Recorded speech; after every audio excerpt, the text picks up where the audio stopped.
Hello, welcome back to another episode of Eating Global.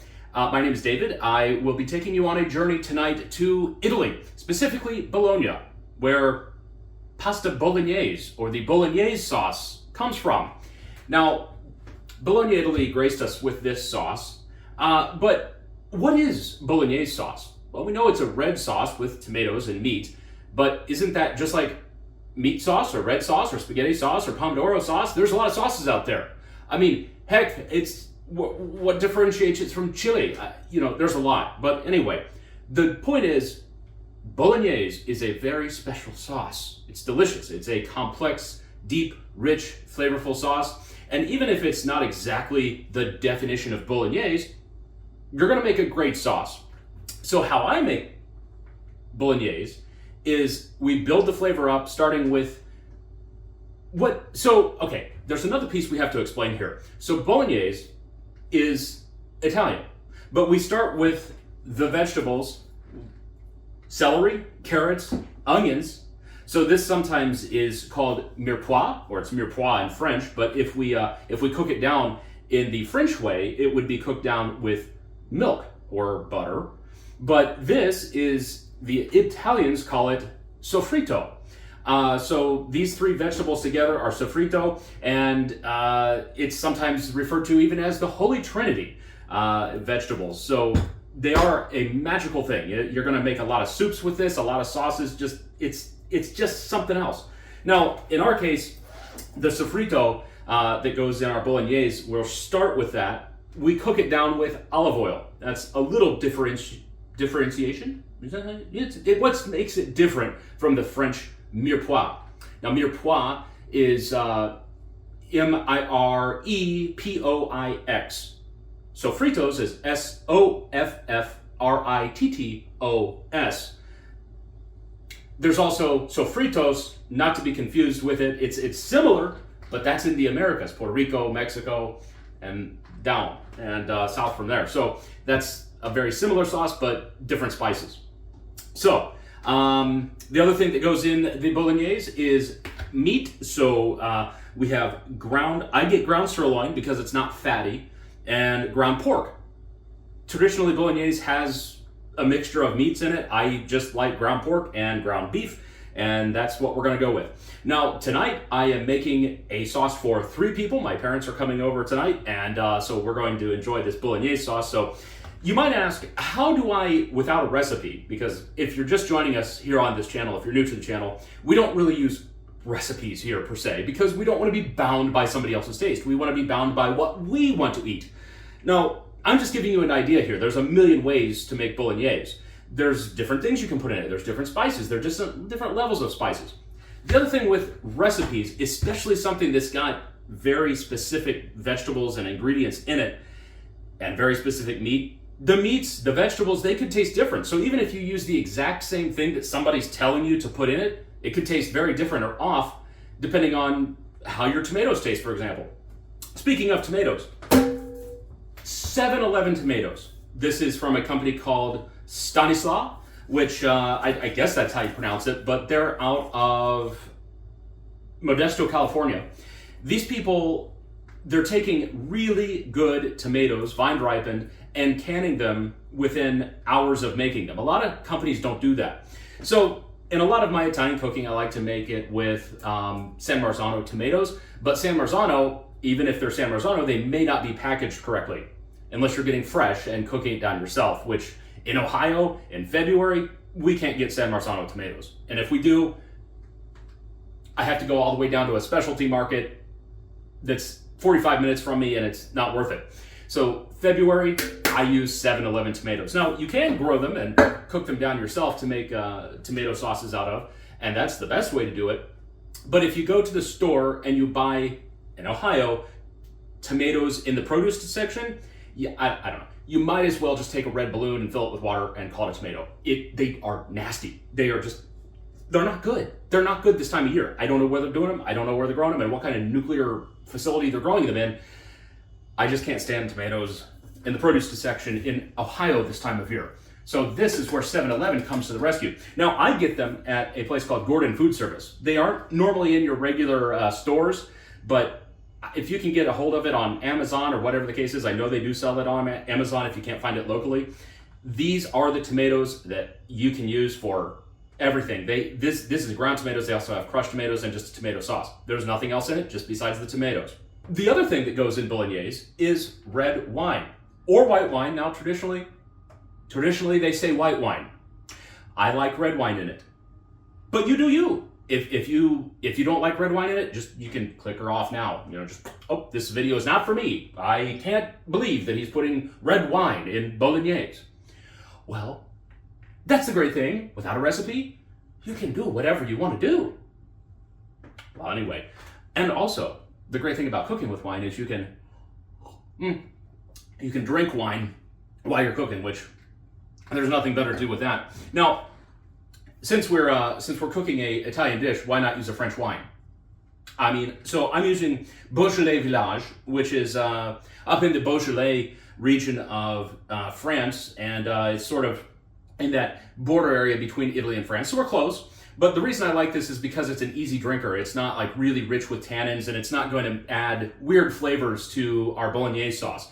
If it's really tanniny, you're going to taste that in the bolognese. But this has a really nice, just fresh, fruit-forward flavor, and it's got that nice, just wine flavor that we want in the sauce. It's not going to overpower it with some wild, We also have some oregano and basil we will put in later, and some cheese for the finish, and garlic, of course, to go in the sofrito. And the pasta, I just picked up this carillo or garo, whatever it is, I don't know. But it's pappardelle pasta, and I like pappardelle because it's a wide noodle. So you're going to be able to collect a lot of the sauce on a wide noodle. If you use something like spaghetti, which spaghetti doesn't exist here in this house. We don't use spaghetti because it just lets the sauce fall off. You have to have a big, wide noodle somewhere a vehicle to deliver the sauce to your mouth. It's sort of like putting like me riding a little tiny scooter. Not going to work if you use spaghetti. I need a big vehicle to get me around. Otherwise, I don't go there. So if you have a big, heavy, meaty sauce, you need a big, heavy, meaty noodle to take the sauce, okay? Don't use spaghetti.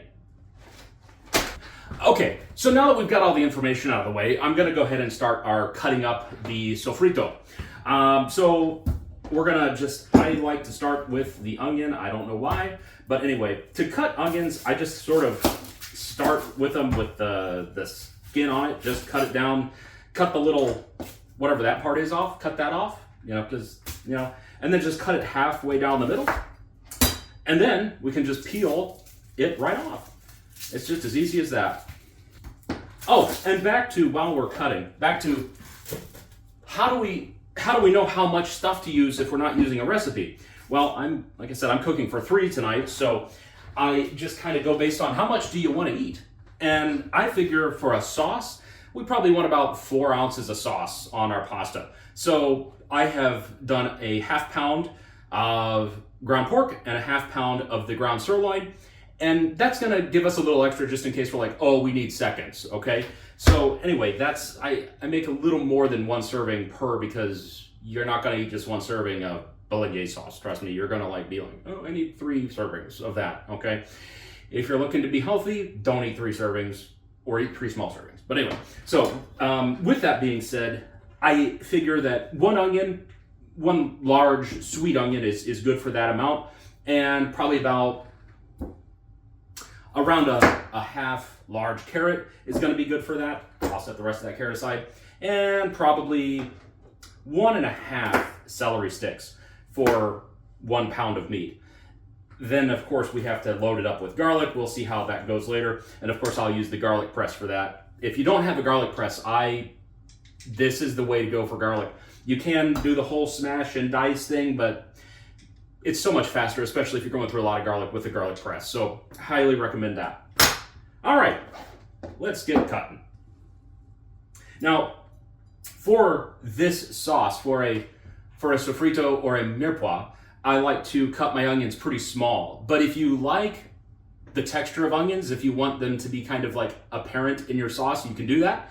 And just cut them a little bigger. But in my case, I like all the vegetables sort of just to go into the background. I don't want to say, oh, there's an onion, or oh, there's a carrot when I'm eating it. I just want to know that I'm tasting something amazing. So I cut down perpendicular to the grain of the onion. I don't know if that's what you would call it. Then cut parallel to that grain, and then go ahead and cut perpendicular once again, and these onions just come out perfectly. Okay, we've got the onion cut up. Now we're going to go with the celery. Now celery, if you want to make it real nice and small, I go just run a couple lines down the length of it, and then just chop it. I like my celery small as well. Just texturally, it kind of, I want the flavor, but not the crunchy texture. Not in a bolognese sauce. Celery done, we'll go on to the carrot.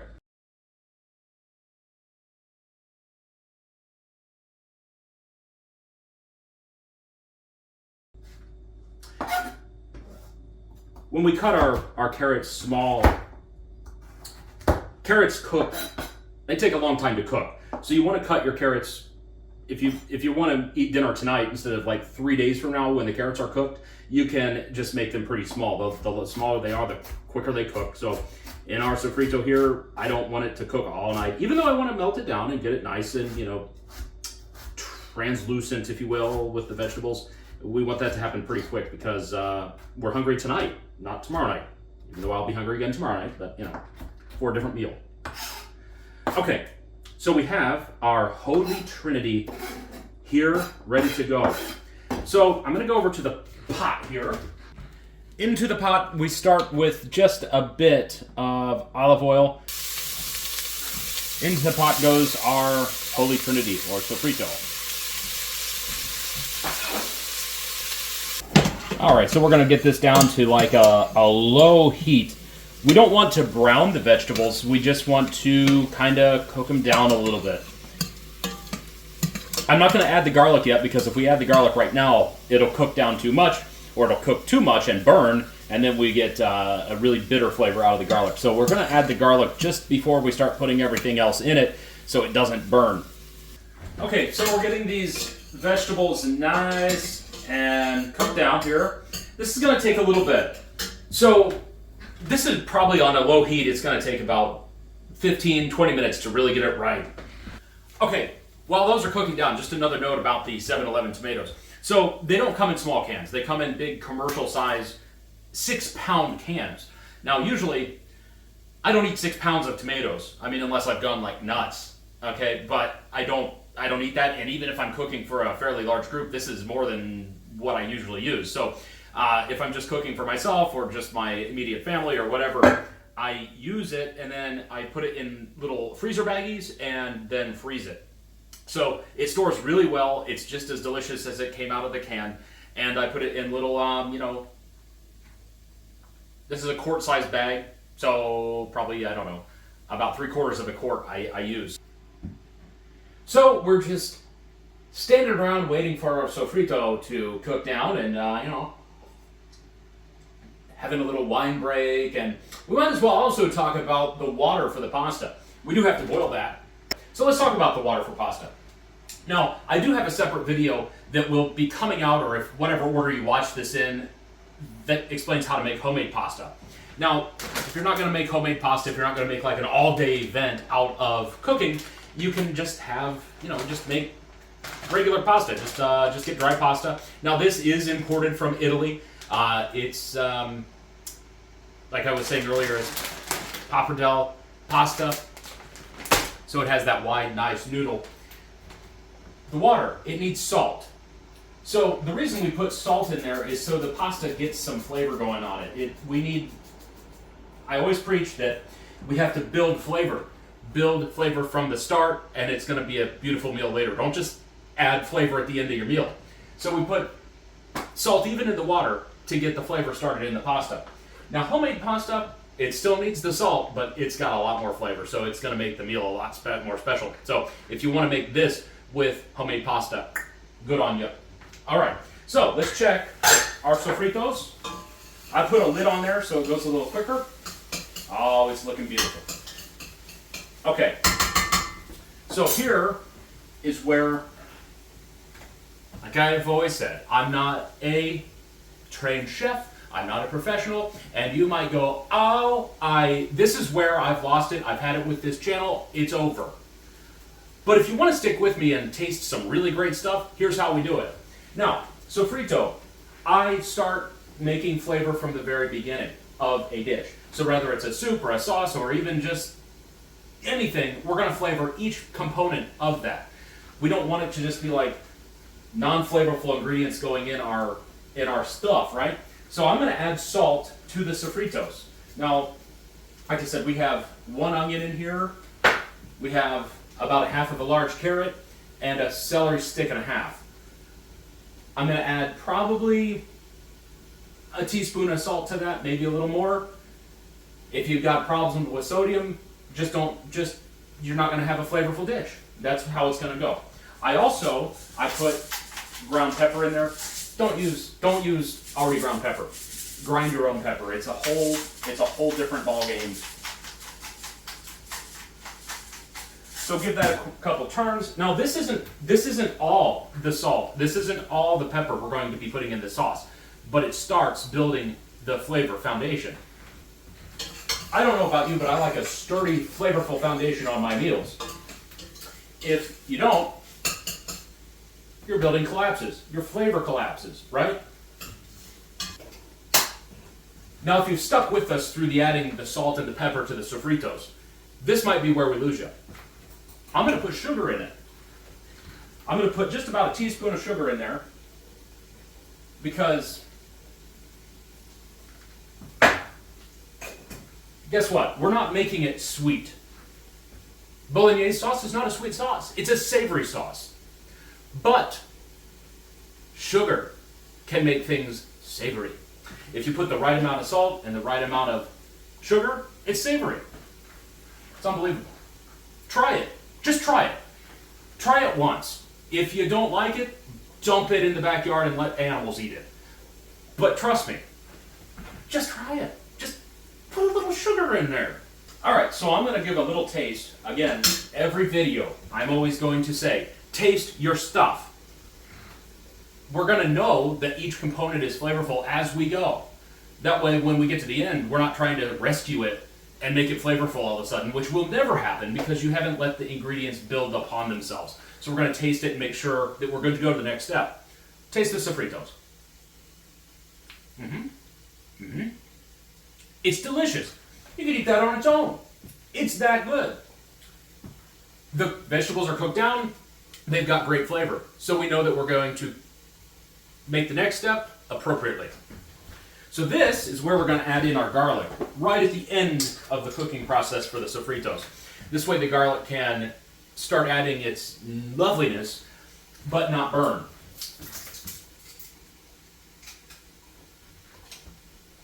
So I am adding 3 garlic cloves. You've probably already got an idea of how the quantity is here. So 3 garlic cloves to this quantity is about right. Okay, so here comes the meat process. Now some people will take the meat and cook it separately from the sofritos and then combine them. But I like to combine the flavor. You don't have to worry at this point, your sofritos are safe. Or if you're doing mirepoix, you're doing the same thing. It's safe from overcooking at this point because we're adding in the beef and the pork. So it can continue to cook. Those vegetables at this point, as long as we're on low heat, they can cook all day long. They'll just get better as we go.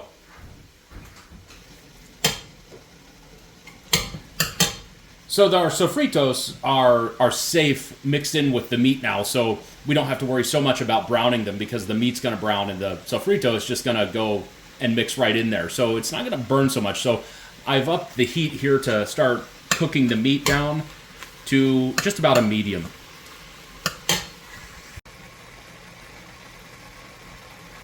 Okay, so as you can see, it's already starting to look sort of like that Bolognese sauce, and we haven't even added the tomatoes yet.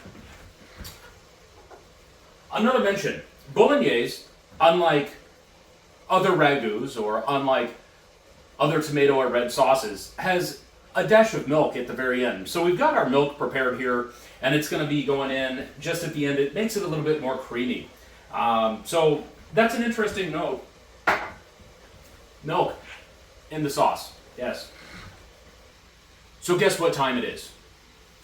You know what the sauce looks like at this stage. We've got the sofrito in there that has been already flavored. We've put the meat in now. Could you guess what needs to happen at this point? We're going to flavor the meat too.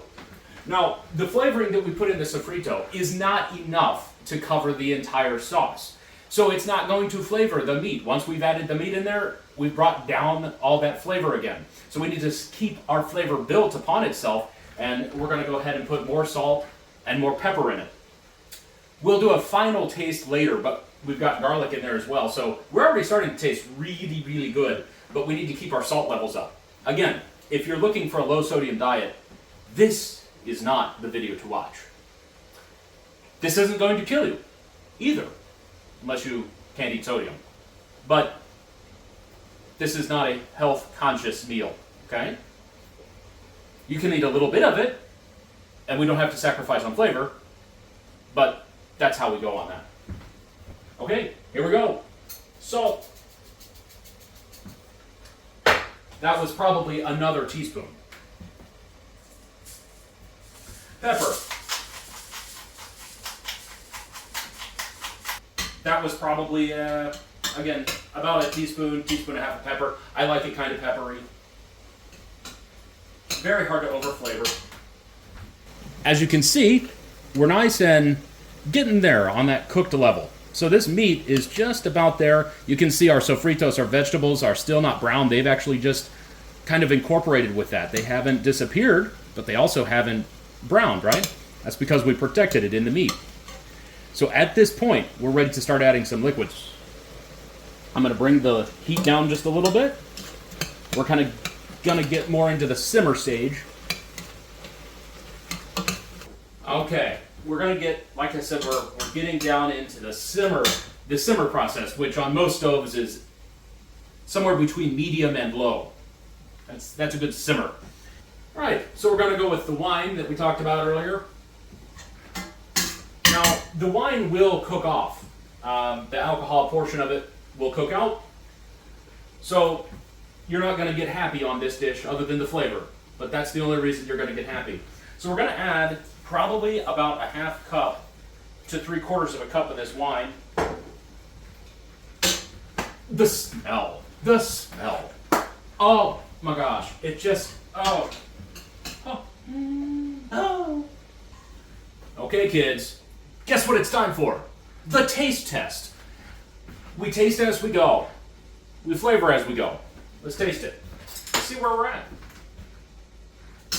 Do taste it once your meat is cooked. Don't taste it before your meat is cooked.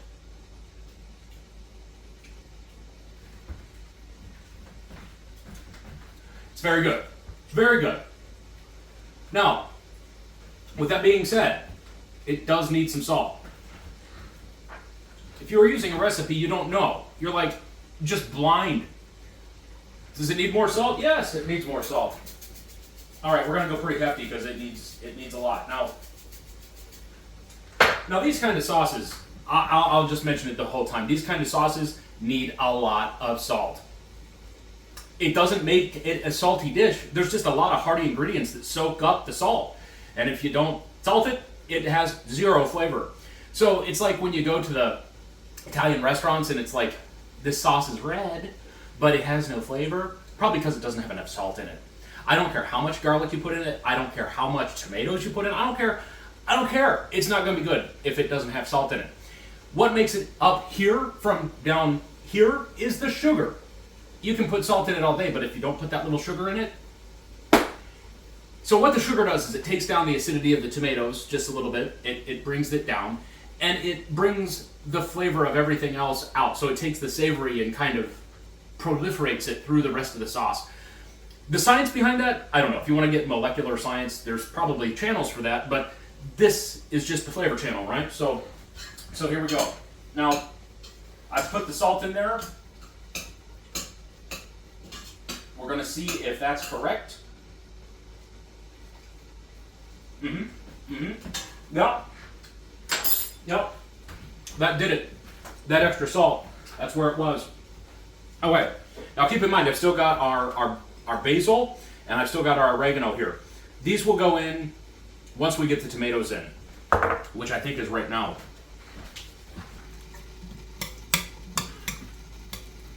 Okay, so I've added the tomatoes in. As you can see, it is not exactly hugely tomatoey. We don't want our bolognese to be hugely tomatoey. We want it to be tomatoey, but not hugely tomatoey. The huge part of it is the meat. That's what our star of the show is the meat and the flavor and the sofrito.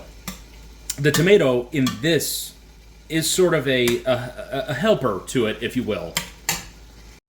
So again, there's one of our differences between just a pomodoro sauce or a red sauce or a spaghetti sauce or a pizza sauce.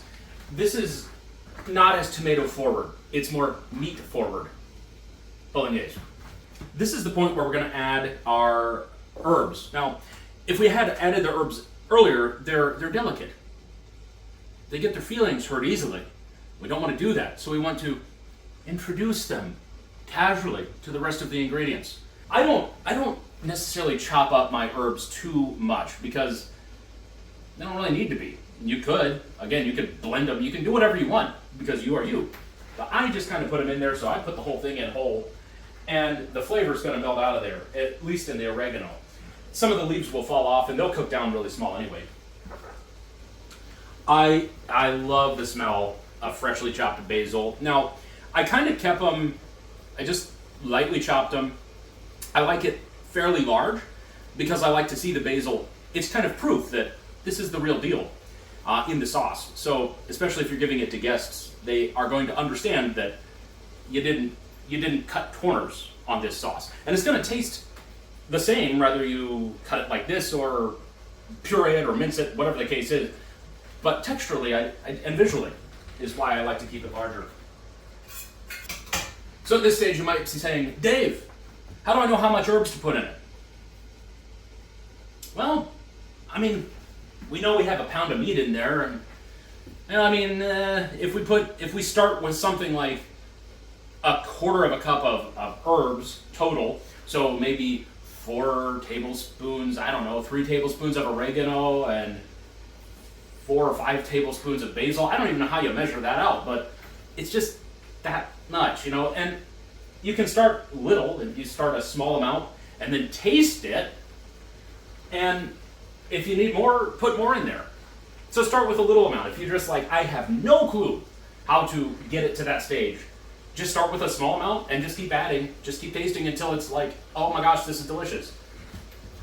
Okay, so I've done another taste test. It's interesting because all of a sudden, we've lost some of that flavor that I was going nuts about earlier. Like I said, as we cook, stuff starts changing, science starts changing. The ingredients meet and they do different things, and they say, well, we're going to make this flavor and we're going to make this flavor. So we've got to keep building as we go. So my perception here is that it needs more salt. It also needs a little bit more something, probably a little bit more sugar. Let's see where that goes. Let's see what happens when we do that. If you're in a dish around that pound level and you say it's not salty enough, start with teaspoons at a time. So put another teaspoon in, taste it. If it's not salty enough, put another teaspoon in. You can't oversalt, so be careful, but we want to put enough in. And enough often seems like a lot. Same thing with the sugar. Put some in if it's not enough, and you'll know when you put the sugar in, it'll change something, and you'll go, "Oh, that's good." And if you want it to be like, "Oh, that's really good," you can put a little more in, but don't make it candy sweet. That's not what we're after. Okay. All right, we're gonna taste it yet again.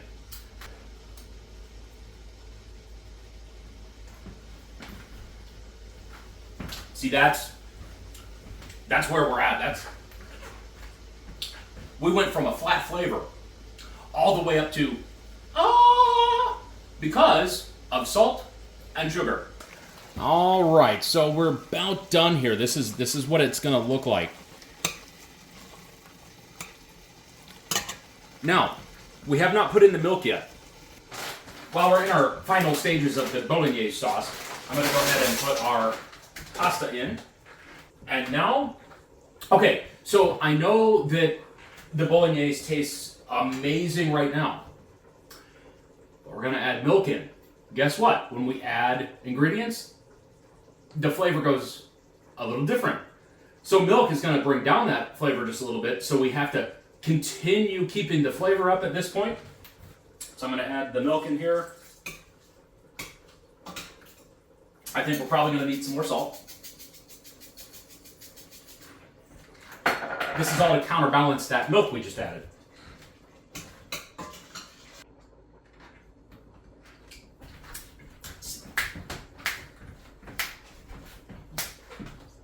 That's where it's at.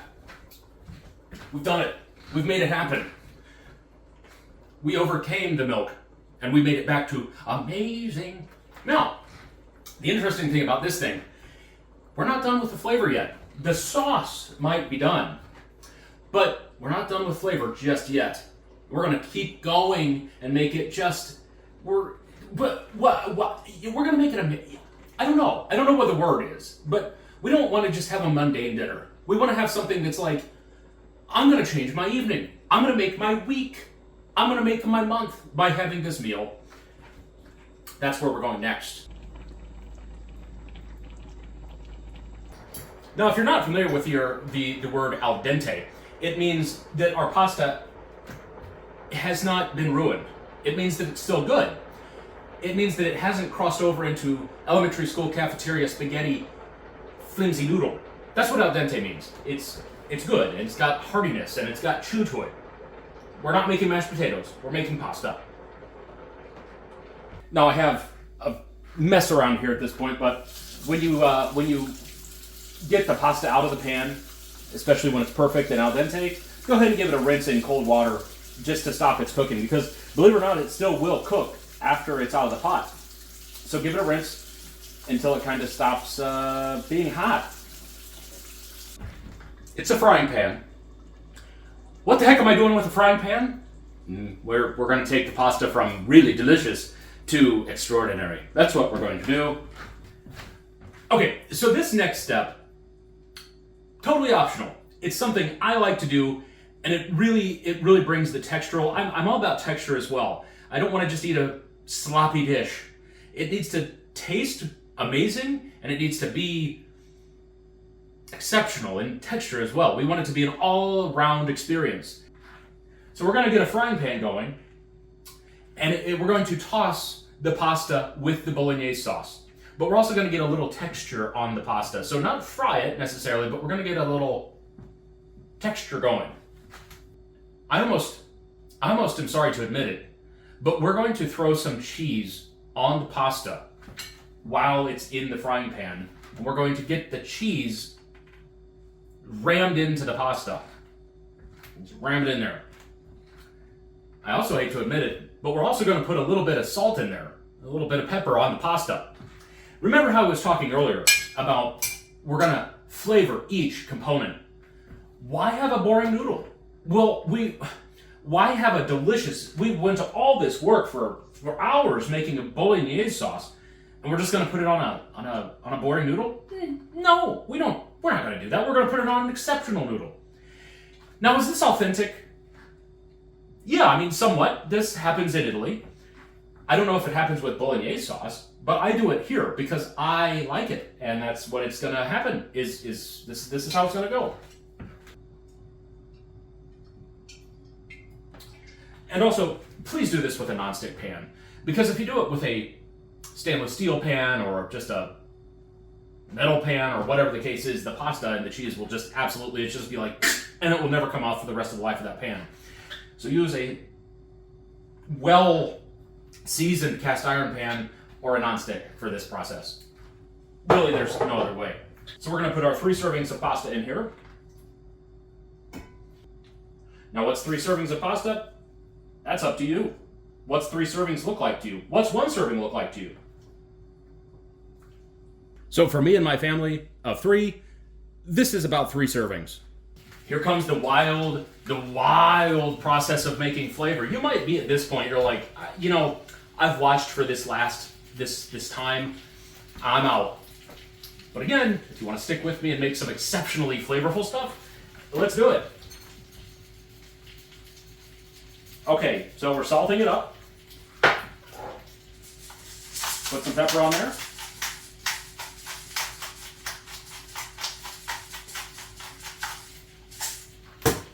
Like I said, we've already got olive oil in there.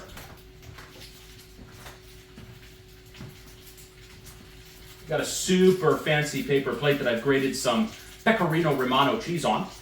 Now you can do Parmesan as well, but I like Pecorino Romano. I don't know why. It's delicious and it's nice and pungent and it's got a little bit more depth than just pungentness like Parmesan. So we're gonna do it. We're gonna put the cheese on here.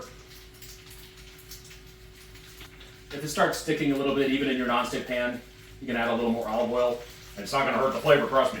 It's gonna be delicious. All right, so we've just got a little bit of something great going with our pasta. But now we can add the bolognese sauce to it.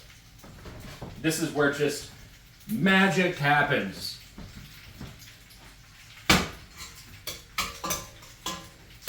I'm going to start by just putting a small amount of bolognese on here. Not a lot. And then I'm going to saute that in there.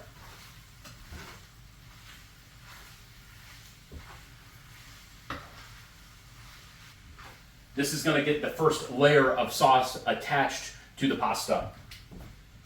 We want no noodle left behind and lonely without sauce. We want every pasta to be equally distributed with our sauce.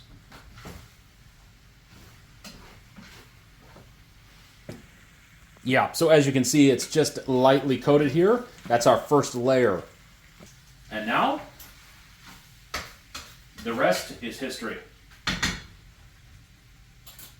We can just start loading it up.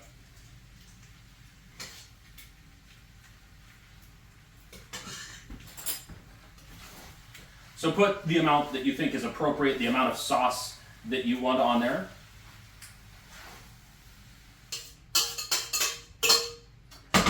It just so happened that I hit it right on the money as far as how much sauce to make versus how much pasta.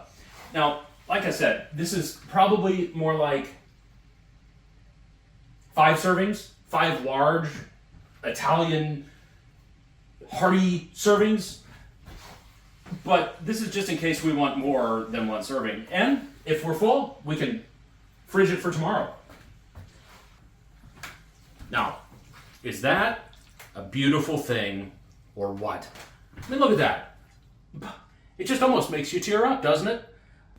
All right, to plate this up, I encourage you to get some of these little tongies with the teethies on them because they give you a lot of control over where you're putting your pasta. That way we're not just slopping it all over the place on the plate.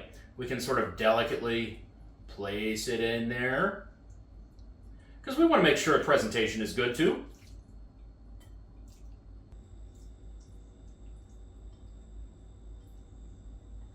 Now, if presentation is a big deal and you're serving to guests, you don't want to have your plate sloppy, so just take a paper towel and run it around the edge, clean it up a little bit, and then just about there.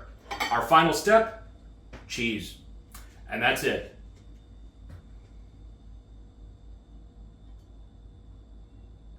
I grated this with just a grater.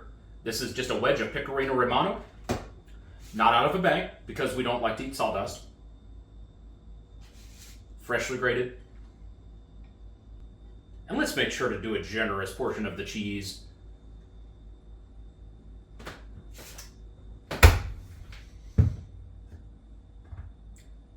Pasta Bolognese. I cannot wait to eat it. The parents have arrived and they're ready to eat, but I'm gonna give it a sample just to make sure.